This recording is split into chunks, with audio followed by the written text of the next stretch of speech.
Good afternoon, Dr. Woods. I am happy to have you as my guest on the Physicians Who Lead podcast. What I would hope to do is just have a quick discussion a bit about why you're in leadership, how you got into leadership, and the biggest challenges and stuff like that, right? And then I have a personal question for you at the end. We'll see. But for those that don't know, my name's Kevin Kirkpatrick. I'm the CEO of Avery Professional Group. We work with organizations to recruit physician leaders and other clinical executives. And this will be episode 1 of my Physicians Who Lead podcast. So I had to go with someone I know a lot to ease my nerves. So Dr. Woods, can you give me a bit of an introduction on who you are and what you're doing now? Absolutely. And thank you, Kevin, for inviting me to be on your very first episode. It's such an honor. I'm Kristen Woods, and I'm a family physician that after 14 years of clinical training clinical practice, decided to move into leadership, and now a physician executive coach, and I provide leadership training to healthcare executives. It's really become a passion of mine as I've coached essentially my whole career. As a physician, I used a coaching approach with patients, and as an executive leading large healthcare organizations, I always adopted a coaching mindset. So this felt like a pretty natural progression for me to go into leadership coaching. Awesome. What type of leadership roles have you had in your career so far? And can you tell us a bit about them? Yeah, I started out as an informal leader. As I mentioned, I practiced for 14 years, and I led internally and within our community several initiatives to move into better quality, to advance the use of the electronic medical record, and then also to drive team-based care. With this work, which I did voluntarily, I decided that there was an opportunity for me to have a more formal leadership role. So I went to get my master's in medical management and that launched my executive career essentially. So after graduating with my master's, I worked for Blue Cross Blue Shield of Michigan. And I stayed there for almost 2 years. It was an opportunity for me to understand the payer side better and to drive change in the way of quality delivery and how we engage and work with physicians. I was recruited back to Trinity Health, where I had practiced at to lead their medical group, and then eventually to incorporate 3 medical groups into one large regional medical group. And I went back there because I was drawn to be closer to the clinical world. And I felt like I had an opportunity to help address burnout and drive, at that time, the triple aim: better quality, better experience at a more affordable cost and value. And then I stayed there for over 7 years. And my last executive role was with a large ACO in Texas called Southwestern Health Resources. And what drew me there was the title, actually. It was the Chief Officer of Network and Physician Experience. So role was to build the physician network that delivered care within the accountable care organization, and to really work with physicians to make their experience easier and better and drive down burnout. So I was really drawn to that because addressing burnout's been a passion of mine for a couple decades now. Okay. So some of the people that'll probably listen to this are going to be Canadian physicians and stuff too. Not that we're encouraging them to go to the US, not that we're not, but what's an accountable care organization? What does that entail? This would be a population health organization, is one way to think about it.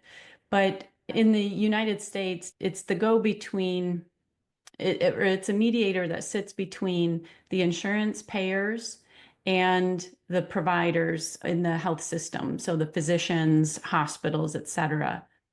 And the goal of the accountable care organization is to take a bucket of funds for an assigned population, an attributed population, and utilize those funds to drive value and quality and better experience and more equitable experience.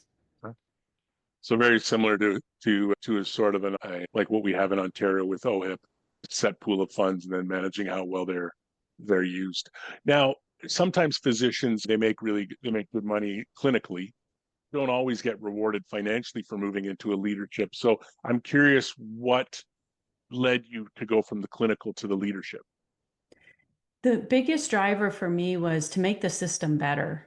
And it Okay. was very evident early on that we had a broken system that was driving burnout, that we weren't delivering the best care that we could, the best quality. And it wasn't a very accessible system to navigate. And that's true both in the United States and in Canada, that it's hard to navigate. And now it's really hard to even access because we have such a shortage of physicians and the system is inherently complex. Yeah. So my key driver was I wanted to make the system better and I wanted to help physicians find joy in the practice of medicine because it's such an amazing privilege to work with patients and to be such an intimate partner to them in their life and wellness journey. And I wanted to inspire more physicians to stay in healthcare. Nice. What do you think we can do to support physicians to take on leadership roles? And let me frame this for you for a second. I used to work at a hospital and we had medical directors and chiefs. The chief was the physician side, the medical director was the corporate side, right? And they were to be a partnership between the physicians and the hospital. And the these roles were often a day a week administrative and they got paid for their day a week of administration. Um, but didn't necessarily get paid for the rest of the time. And often what happened is there was scope creep. We pay you for 8 hours a week, but it's really 12 hours a week. And I think there's aspects of that need to be fixed. But often what we found was that people were almost voluntold to be the chief or the medical director, right? Like it was like, okay, Dr. X, you've been here for a long time. Will you take on this role? And not necessarily someone necessarily that wanted to do that, but did it out of a sense of loyalty. So how did taking on that were some cases that were at that point, how do you think we move from there to the point where we've got succession planning and physicians that actively want to be leaders? Yes. First of all, let me just say it's critically important that physicians are leaders and that we're part of the transformation that's happening, whether we like it or not. We Mm-hmm. need those voices at helping drive transformation. So I think it's critical that we do encourage physicians and other clinicians to be part of the leadership teams. We can Mm-hmm. do a better job supporting them. You said it really well, identifying that oftentimes physician leaders come into those roles because they're longstanding physicians or they're really good at delivering clinical care. Mm-hmm. That doesn't always translate into being good leaders of people or being good leaders of departments. Yeah. And we set up physicians for challenges because of if they are moved into a chair chief or a role in a hospital like that, they're also have to be peers with the very people that they're leading. So they have to also step back and and deliver care side by side and partner with those physicians. So with those difficulties in mind and challenges in mind, I think we can do a better job investing in the leadership skill set. Mm-hmm. Medical school and residency don't train us to be great leaders. However, with the expectation of leadership and with the advancement of AI, technology, and democratization of information that patients are now having, I think the skill set of physicians has to broaden into those leadership areas with stronger emotional intelligence, um, better people skills, and then also better understanding of finance and operations. Because as much as we'd like to divorce ourselves from those areas and just focus on what's best for the patient, the reality is we have a constrained bucket of money. And it's expensive. Healthcare is expensive. So I think we can be better partners in driving sustainability and better outcomes if we understand better the business model and have better training in leadership skills. I think it's interesting because I also think there's there's undertones of division between administration and clinical staff, right? Because we don't always do a great job at communicating why decisions are made and stuff like that, right? So I actually have like a four quadrant approach that I use for corporate communication with physicians and engagement. And I think part of the problem is that we haven't communicated the reason between a lot of the decisions that happen. And I think that if we put a greater investment on communication, then maybe we could build a bridge. And all you have to do is go on X, formerly Twitter, and look at the physicians talking about CEOs and talking about Ontario Health and all of these different aspects, right? And I think integrating the layers of organizations and trying to make them a little bit more communicative would go a long way, right? Yes, and I think you hit the nail on the head when you talked about clarity, and it's something to add in. We could better support physicians in leadership roles if we were more clear about the role, the Mm-hmm. expectation, and the support that they're going to have.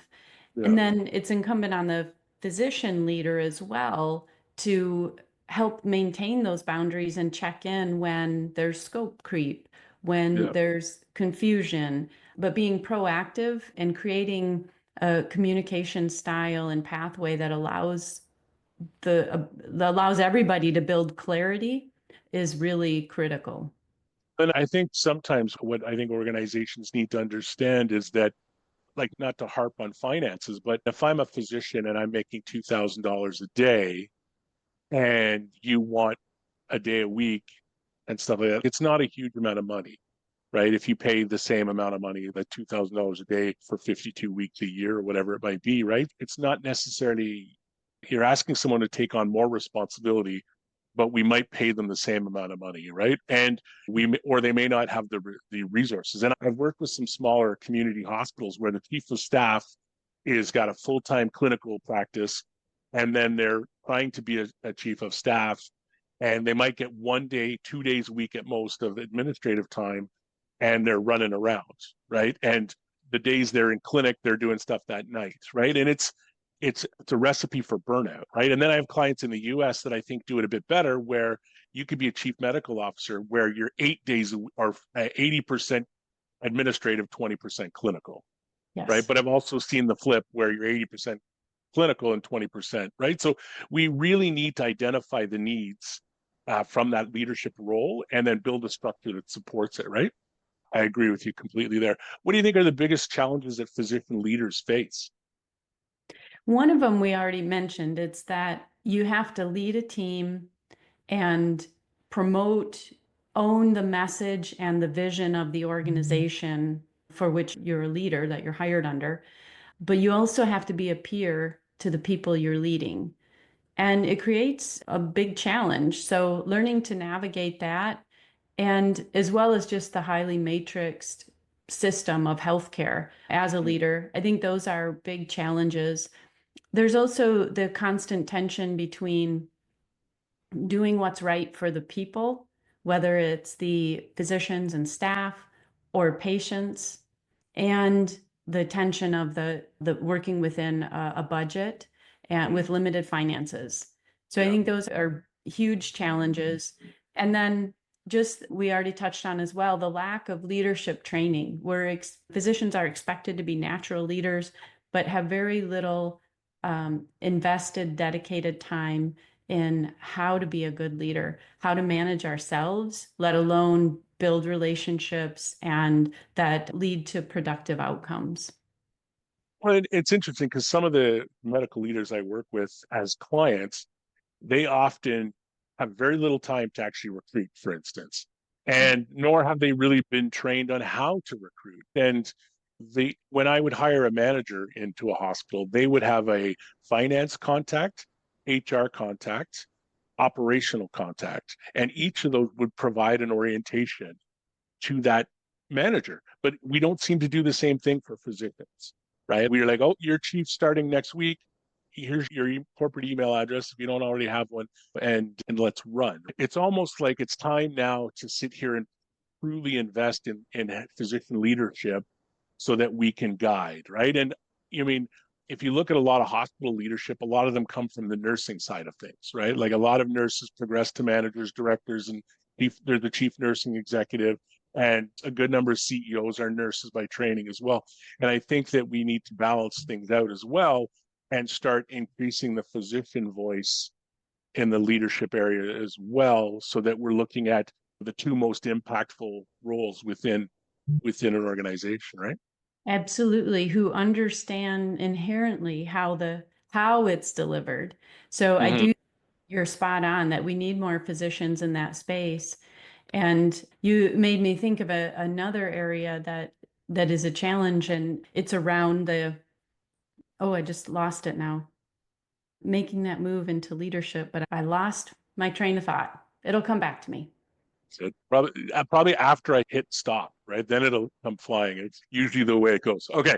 So the last question I have for you is, can you tell me about a great leader that has made an impact on you?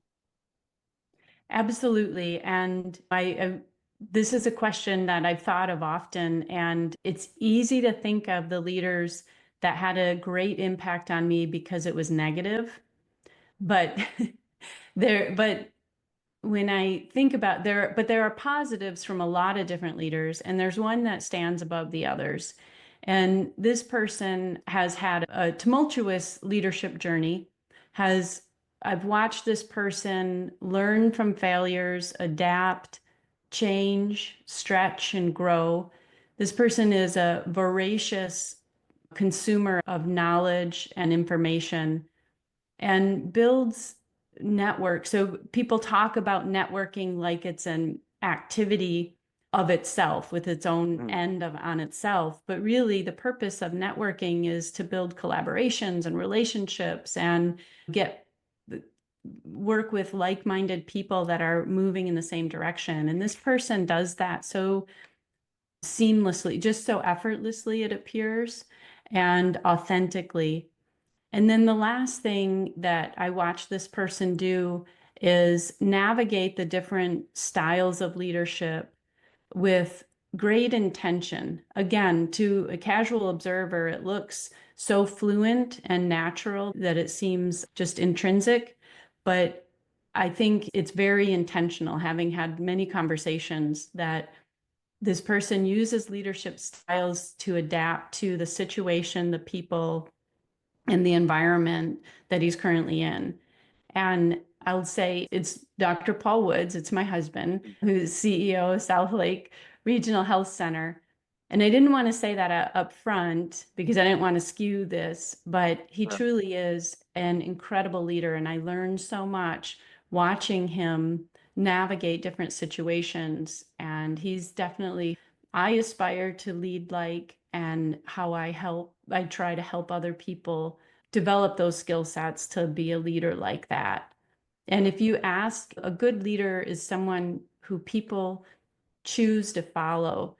And if you ask anybody that has worked with him, most people, okay, you can't win everybody over, Yeah. but most of the people have follow him and would follow him anywhere because he's so amazing to work for, because he cares so authentically about the people and he's so passionate about driving the right outcomes.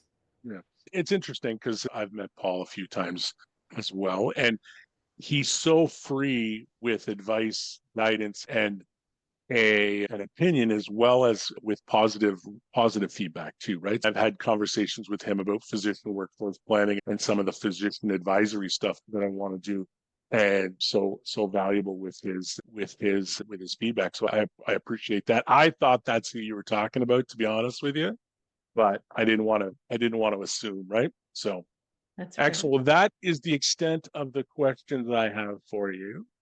Excellent. And if anybody wants to find you and connect with you, where's the best way to reach you?